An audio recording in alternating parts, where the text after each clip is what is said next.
Rancher, you can't pick just one by old law, you must take all sisters. Before we begin, make sure to like the video and drop a comment telling us where you're watching from. Wyatt Caldwell rode into Silver Creek with a familiar purpose: gather what he needed and return before sunset. His homestead lay 10 miles east, a modest ranch rebuilt after a lightning fire destroyed the original one. The hill behind still bore the graves of his ancestors. He was 37 now, lean and hardened by years of labor, with scars that never quite healed from his time in the frontier conflicts. Towns made him uneasy. Too many eyes, too much gossip, but he needed nails, lamp oil, salt, and other essentials he couldn't produce on the open prairie. As the town square appeared, shimmering under the noon sun, it seemed ordinary at first. A few wagons, horses tethered along the boardwalk, men lounging outside the Silver Spur Saloon, wiping sweat from their foreheads. Then a sound stopped him mid-step. It wasn't the usual clamor of market day. It was harsh, tense, and commanding. At the far edge of the square, a rickety freight wagon sat with its side lowered. 3 young women were tied to the railing like livestock. A crude sign leaned against the wheel. Forfeit by ancient law, TOR claims them. Wyatt's jaw tightened. He had seen scenes like this before, yet it always struck him the same way, a heavy weight sinking low in his gut. He dismounted, boots hitting the hard-packed dirt, and walked toward them. The crowd shifted to make room as he pushed through. Sweat, whiskey, and horse musk mingled in the heat. The town sheriff, a broad-shouldered man with a crooked nose, stood nearby, thumbs hooked in his belt. One onlooker muttered, "Old law says they're sold to pay the debt." Wyatt didn't respond. His eyes fell on the sisters. The eldest, Isla, stood at the front, chin high despite the rope cutting into her wrists. Dust streaked her face, her simple dress torn slightly across the bodice, revealing a hint of skin that drew the men's eyes. She met Wyatt's gaze with defiance, no plea in her eyes. Beside her, Celine, the middle sister, held on to the youngest, Leora, who seemed barely 15, barefoot and trembling. Leora flinched at every laugh, every spit from the onlookers, while Celine's jaw locked firmly, ready to shield her sister if needed. Wyatt turned to the sheriff. "Price?" The sheriff squinted, perhaps expecting argument. 30 silver coins for the lot. Calmly, Wyatt counted out the coins, their metallic clinks echoing across the square. When the last coin landed, he stepped to Isla and untied her. She flinched at his touch but didn't pull away. He freed Celine next, then caught Leora as she nearly fell forward. Leading them toward his horse, Wyatt lifted Leora onto the saddle, followed by Celine. Isla hesitated, watching him, assessing what kind of man he was. "Your name?" she asked, voice rough from sun and rope. "Wyatt Caldwell," he replied. She nodded once, a quiet acknowledgement.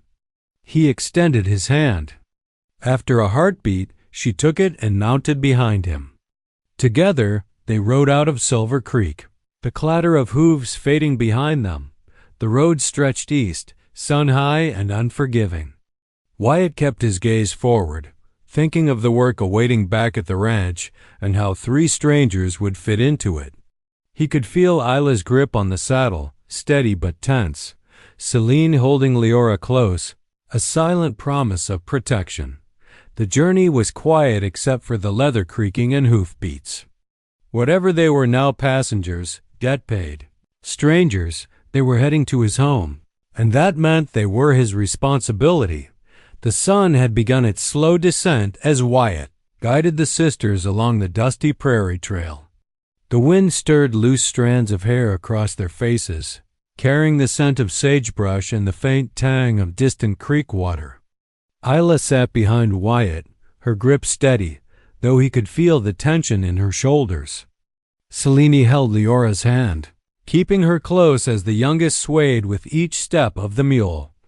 Wyatt's ranch came into view, a low, sturdy cabin nestled against a gentle rise. a corral gate leaning slightly but still standing, and a lone cottonwood catching the sun's last rays. It wasn't much, just a single-room dwelling with a lean-to and a shed. But it had survived storms and fire, and it was his dot he helped the sisters dismount. "You can stay in the lean-to tonight," Wyatt said, pointing to the side room where he kept feed and spare tools. "It's dry, and I can clear space." Inside, the cabin smelled of wood smoke and iron from the stove. A small table and 2 chairs sat near the hearth, a single bed against the far wall. Wyatt carried sacks of grain and tools to the lean-to, stacking them until there was room for 3 to spread blankets on the floor. Celine stepped in first, scanning the corners warily. Leora followed, clutching the blanket Wyatt handed her. Isla lingered in the doorway a moment, her chin high, evaluating the small space. Finally, she stepped inside, setting her jaw as though deciding it was safe enough. Wyatt stoked the fire in the stove, setting a pot of beans to warm. "Water's at the pump outside," he said. "You can wash before you eat." Isla gave him a sharp look but nodded, taking the bucket to the pump. Celine and Leora followed, washing the dust and sweat from their arms and faces before bringing the water back inside. Wyatt ladled beans into tin plates and set out a heel of bread and coffee. They ate without much conversation, the only sounds being the scrape of spoons and the crackle of the fire. Wyatt sat at the far end of the table, quiet but observant. He noticed Leora glance at him once, quickly lowering her gaze. After the meal, Isla stacked the plates and carried them to the basin. Wyatt poured hot water from the kettle and handed her a dishcloth. Their hands brushed briefly. She pulled back slightly but resumed scrubbing. Night fell, and the cabin grew still. The sisters curled up on blankets in the lean-to, their breathing soft and uneven.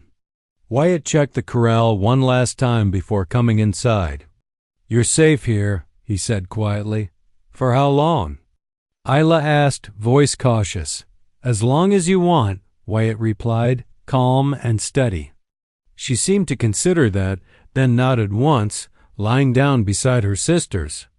Wyatt banked the fire low and stretched out on his bed. The cabin was silent except for the faint rustle of blankets and soft breathing. For the first time in years, Wyatt felt the weight of responsibility not as a burden but as purpose. 3 strangers now shared his home, and in that quiet evening, something new had begun. A fragile, unspoken trust. Morning arrived pale and crisp. Wyatt was already outside, raking coals back into the stove flame while the air still held the chill of dawn. Dew clung to the grass, leaving dark footprints wherever he walked along the fence line. No trouble had come in the night, and that small relief eased the tightness in his chest. By the time Wyatt returned inside, the sisters were stirring. Isla had tied her hair back into a loose braid, her eyes sharp with focus. Celine knelt beside Leora, guiding her through the small morning routine. "There's a pump outside," Wyatt said, keeping his tone even. "Fill a barrel halfway. 2 trips should do it." Isla nodded and took the lead, Celine and Leora following. The clatter of the pump handle and splash of water echoed through the quiet yard. Wyatt watched them carefully, noting the way Isla braced her boots, the careful gentleness Celine used with Leora, and the youngest's tentative curiosity as she explored the pump. Once the chores were underway, Wyatt handed Isla a plank and a box of nails. South side of the corral, one of the rails split in the last storm. "Hold this post straight while I hammer it in." Isla planted her boots and gripped the wood, muscles flexing under the effort. Wyatt's hammer rang against the post, each strike sending small vibrations through her arms. She didn't flinch. "Good hold," he said simply after checking the rail. The words were plain, but she felt a spark of pride, a strange relief that someone recognized her effort. Celine and Leora joined soon after, helping carry feed, water, and tools. The rhythm of work began to settle over the cabin. Dust rose from sweeping, The clatter of buckets and the soft chatter of the sisters filled the air. Wyatt noted the youngest humming under her breath while carrying grains, a soft, musical sound that made the space feel alive. By mid-afternoon, the sisters had found their rhythm. Isla moved with precision, sweeping and mending, always keeping a wary eye on Wyatt but no longer stiff with fear. Selene managed the coop, scattering feed for the chickens while Leora chased the hens and laughed when they pecked at her boots. Wyatt worked alongside them when needed, showing, correcting, and praising in quiet words. When a post was finally secure, he checked it, nodded, and said again, "Good eye." Isla's lips twitched into a small, restrained smile. Evening came, and Wyatt cooked beans and salted pork over the fire, setting plates on the table. They ate together in calm, measured silence. Later, Isla lingered by the fire, scrubbing dishes while Wyatt dried them, their hands brushing occasionally. "You meant what you said yesterday?" Isla asked softly, glancing up from the basin. "About what?" Wyatt replied, his voice low. "About choosing to stay. About this being our home." He set the last plate down and looked at her. "I meant it. This place, this life, won't be taken from you if you want it." Her eyes held his for a long moment, a spark of understanding passing between them. "Then I'm choosing," Isla said finally. Wyatt nodded, satisfied. He felt the air shift around them, the beginnings of a bond forming. For the first time, it wasn't just about survival or duty, it was about building a home together, step by step, trust by trust. The next morning dawned warmer, sunlight spilling over the scrub and hills surrounding Wyatt's ranch. The cabin smelled of wood smoke and cooking, and the soft clatter of pans and buckets carried across the yard. Isla, Selene, and Leora were already stirring, moving with growing ease through the routines Wyatt had shown them. "We'll start with the pens today," Wyatt said, pointing toward the fence line. One of the rails by the north corral came loose in the last storm. Isla grabbed a post, planting her boots firmly in the dirt. Wyatt handed her the brace. "Hold it straight while I hammer the spike," he instructed, sliding his hand briefly over hers to guide the angle. Each strike of the hammer rang out across the yard, the sound mingling with the calls of the hens and the clatter of buckets. Selene followed with the feed for the chickens, spreading grain evenly across the pen. Leora trailed after her, laughing when the hens ran after her boots.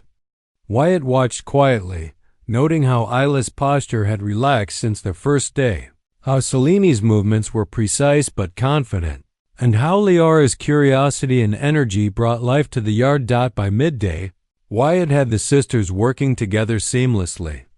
Isla swept the cabin floor while Selene and Leora repaired a split board in the fence, their hands brushing the rough wood and nails. Wyatt checked their work carefully, giving quiet approval when each post was secure. "Good work," he said simply, letting the words linger. During a break, Wyatt handed Isla a small hammer and a few nails. "Try this one yourself," he said. She hesitated for only a moment before gripping the tool, swinging with determination and care. The nail went in straight, and Wyatt nodded. "See? You've got it. Keep steady, and the rest will follow." Lunchtime was quiet but comfortable. Wyatt prepared beans and bread over the fire, and they ate on the porch. The youngest, Leora, risked a question this time. "Do you always live alone?" "Used to," Wyatt said, breaking a piece of bread. "Not anymore. The afternoon brought more lessons." Wyatt took them to the pastures, showing them how to check the fences, carry water, and move the livestock. Isla learned to brace herself and lift sacks of grain with steady hands. Selene mastered the reins on the old mule, guiding it carefully along the trail. Leora followed along, catching every small detail and asking questions with wide-eyed curiosity. By evening, the sisters had transformed the cabin and yard.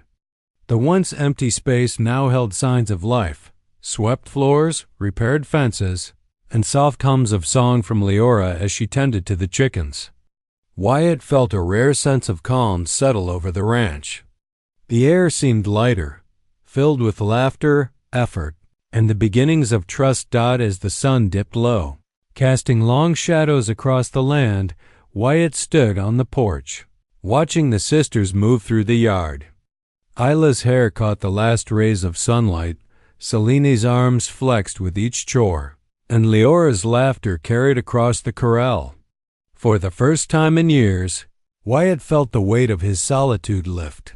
"You've earned your place here," he said quietly, more to himself than anyone else. The sisters glanced up, smiles soft and tentative, as if testing the words. It wasn't just about safety anymore. It was about belonging, and Wyatt knew, as he watched them, that they were beginning to feel it too. The calm that had settled over Wyatt's ranch didn't last long. A week after the sisters had begun to find their rhythm, dust rose along the horizon, 3 riders moving fast and determined. Wyatt's jaw tightened as he set down the hammer, wiping sweat from his brow. He knew those men from town who still hadn't accepted that the forfeit was over. "Stay inside," he called to Isla, Selene, and Leora, his voice steady but firm. Mara, or rather Isla, the oldest, pulled the younger girls close as Wyatt moved to the porch, boots digging into the dirt, rifle leaning against his side. The riders reached the corral, spurring their horses with a loud jolt. The lead man was the same one who had jeered in the town square, his grin sharper now, anger darkening his features. "We came to settle this properly," he shouted. "Already settled," Wyatt replied, his tone calm. His hand hovered near his rifle but did not grip it yet. Paper means nothing unless someone's willing to back it with action. The man spat into the dirt, stepping closer, challenging Wyatt's stance. "You think you can keep all 3 girls you bought off a wagon? Ancient law says you must marry them or return them." Wyatt's eyes didn't waver. "The judge says they're free. They stay because they chose to. No law says otherwise." A short, ugly laugh rose from the man behind the lead rider. "Women don't get to choose out here." "They do here," Wyatt said, voice low but unshakable. For a tense moment, no one moved. Then the distant sound of hooves echoed from the road behind. Wyatt caught sight of the sheriff, riding hard with 2 deputies flanking him, dust swirling in their wake. The sheriff held a folded paper in his hand. "Judge, sign these," the sheriff called across the yard. "Any man who tries to claim these girls now does so against the court." The lead rider's grin faltered. He weighed the risk, glanced between Wyatt and the approaching law, then spat into the dirt again. "This ain't over," he muttered, turning his horse. The other 2 riders followed silently. Dust kicked up behind them until only the wind moved the loose dirt of the yard. Wyatt lowered his gaze to the rifle resting against the porch, letting out a slow breath. Isla stepped from the doorway, shoulders square, face pale but steady. Selene and Leora followed, close behind, their eyes wide but filled with trust. "You didn't fire," Isla said softly. "Didn't have to," Wyatt replied. For the first time since their arrival, the sisters felt something solid beneath them, not just the earth, but the assurance that they were safe, that the bonds forged on the ranch and in Wyatt's steadiness were real. Night fell quiet and still. The youngest, Leora, curled up by the fire, humming softly as Selene mended a tear in her shirt. Isla stayed close to Wyatt, brushing dishes and folding cloths with careful hands.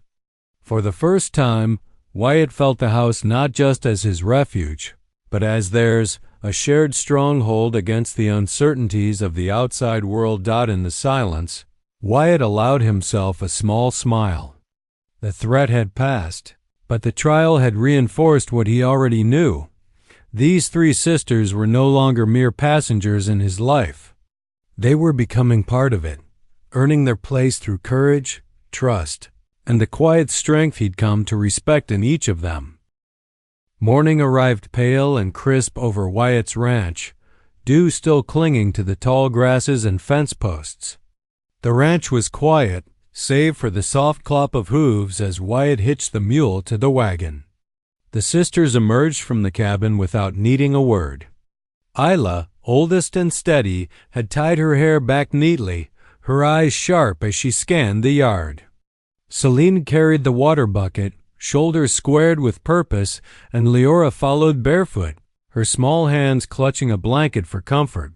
Wyatt nodded toward the pump. Fill the trough first, then the barrel. 2 trips each should do it. No hesitation. They moved with intention, each performing her task efficiently. Isla worked the pump handle, muscles tensing and relaxing with practiced rhythm. Celine steadied the barrel as water poured in, careful not to spill a drop. Leora balanced beside her sisters, humming softly as the chores continued. Wyatt watched, impressed at how quickly they had adapted to the routine of the ranch. Once the water was set, Wyatt moved to the corral. One of the rails had split in the last storm, leaving a gap that needed attention. He picked up a plank and box of nails, gesturing to Isla. "Hold this post straight." She planted her boots firmly, gripping the wood with strength Wyatt hadn't expected from someone so young. Wyatt hammered the spike with a sharp ring that echoed across the yard, feeling the vibrations through the post and into Isla's hands. "Good hold," he said when the post was secure. The word was simple, but it carried weight, and Isla's lips twitched in the first hint of a smile Wyatt had seen since the wagon. Celine followed, bracing the next post without being told, her determination evident in the way her back stayed straight, shoulders strong. Leora shadowed her, learning the rhythm of the work, copying the careful steps of her older sisters. By mid-afternoon, the 3 sisters had found a rhythm together. Sweeping the cabin floor, hauling water, mending fences, and tending the chickens, they moved through the day as if they belonged. The sound of Leora's soft humming became a background melody, blending with the clucks of hens and the occasional clang of Wyatt's hammer. Wyatt paused on the porch, arms crossed, watching them. There was a certain satisfaction in seeing the ranch come alive again, not just through the work, but through the presence of these 3 girls who had once been strangers and now carried themselves with pride and courage. Evening came with the smell of cooked pork and beans wafting from the skillet. They ate together at the table without ceremony. The youngest, Leora, glanced up once at Wyatt, curiosity in her eyes. "You live here alone?" "Most of the time," he replied, voice steady. He did not look up from his plate. Isla lowered her gaze at the table for the first time, not from fear, but from respect. Celine's jaw relaxed, a subtle acknowledgement that Wyatt's authority came not from fear or anger, but from quiet steadiness and fairness. After the meal, Wyatt set them to more tasks, guiding them without commanding. Each sister moved with increasing confidence, learning the rhythms of ranch life and finding a place in its daily cycle. Wyatt noticed how Isla measured each step, Celine balanced work with care, and Leora's laughter began to punctuate the chores, lightening the atmosphere. As night fell, the cabin glowed with the warmth of the fire, shadows dancing along the walls. The 3 sisters settled in the lean-to for sleep, while Wyatt lingered a moment by the hearth, surveying the day's work. For the first time in years, the ranch felt alive in a way that wasn't just survival. It felt like a home being built piece by piece, trust by trust, moment by moment. 2 weeks had passed since the sisters had fully settled into Wyatt's ranch. The mornings were crisp, the air alive with the smell of hay and earth, and the rhythm of chores carried the day along like a well-worn song. Isla had grown steadier, Celine more confident, and Leora's laughter became a regular part of the landscape. Wyatt watched quietly from the porch, satisfaction settling deep in his chest. But peace has a way of attracting attention in places like this. Dust rose on the horizon, 3 figures riding hard along the road. Not the lazy, wandering type of travelers, but men who had purpose and purpose that spelled trouble. Wyatt noticed first, narrowing his eyes as the dust grew closer, feeling the same tension coil in his gut as the day he first rode into town. Mara-no. Isla had her hand on the youngest's shoulder instinctively, sensing the threat before it reached the corral. Selene stood by her side, posture rigid, eyes flicking to Wyatt. Leora's small hands clenched the railing as her heartbeat echoed in the quiet. Yard. Wyatt stepped forward, boots firm on the earth, voice steady. Inside, now. The sisters obeyed without hesitation, moving quickly to the cabin while Wyatt prepared. He didn't reach for the rifle just yet, preferring to gauge the situation. The riders rode up in a straight line, faces familiar and grim. The lead man had been in the square weeks ago, the one who had jeered, mocking the law Wyatt had fought to enforce. His grin was meaner now, hat pushed back, eyes hard with intent. "We came to settle this proper," the lead rider called. "Already settled," Wyatt said, voice even, calm, unwavering. "No one here has claim over them." The rider spat, leaning slightly forward in the saddle. Wyatt's hand twitched toward the rifle, but he held back, relying instead on the weight of his presence and the law that backed him. "You think you can keep the 3 you bought off that wagon? Ancient law says you marry or give them back." Wyatt's jaw tightened. "Judge says they're free. They stay because they chose to. Not because of law, not because of threats. Only because they want to." A short, ugly laugh from one of the other riders. "Women don't get to choose," he sneered. "They do here," Wyatt replied, voice calm, deliberate. For a moment, silence hung over the yard, thick and heavy. Then the sound of hooves from behind cut through the tension. The sheriff arrived with 2 deputies, a folded piece of paper in hand. Dust swirled as he reined in, authority radiating from his posture. "Judge signed these," the sheriff said loudly enough for all to hear. "Any man tries to claim these girls now does so against the court." The lead rider's grin faltered. He weighed his options, then finally spat and muttered, "This ain't over."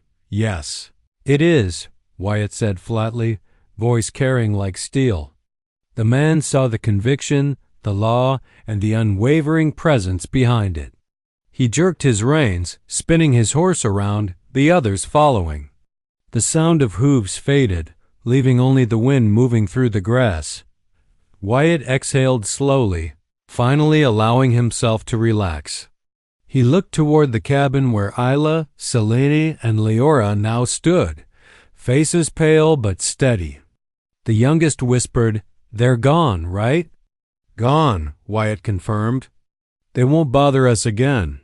The sisters released the tension they had held for weeks, shoulders dropping, eyes brightening. Wyatt stepped forward, placing a firm but gentle hand on Isla's shoulder. "You're safe. All of you." Night fell quietly, and for the first time in a long while, the ranch felt uncheckable.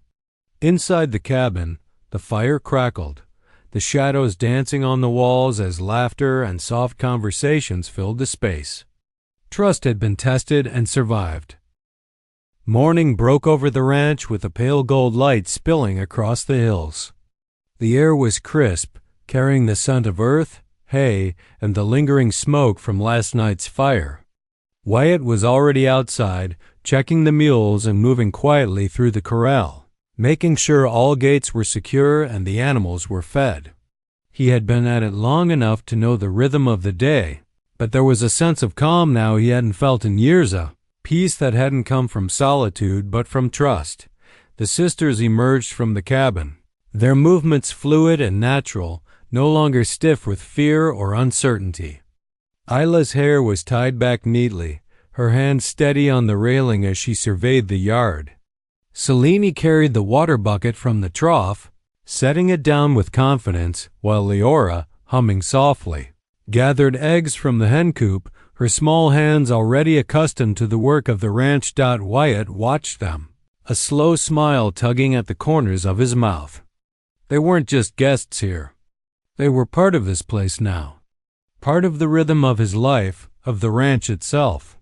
"Breakfast's almost ready," he called, glancing toward the cabin. The sisters nodded in unison, voices light with the ease that had grown over the weeks. Inside, the cabin smelled of sizzling bacon and coffee, the warmth rising from the stove mixing with the morning air. Wyatt set the table carefully, placing plates and tin cups, and waited as the sisters joined him.